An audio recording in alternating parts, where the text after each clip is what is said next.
Meaning of enshroud. Enshroud.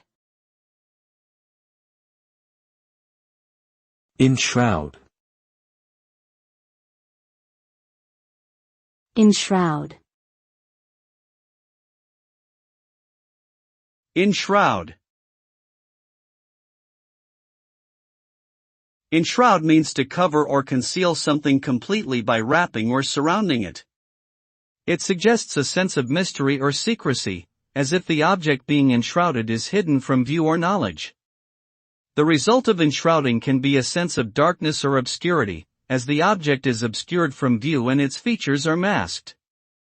This word can be used in both literal and metaphorical contexts, and has a solemn or serious connotation. Overall, enshroud conveys a sense of something being hidden or obscured from view.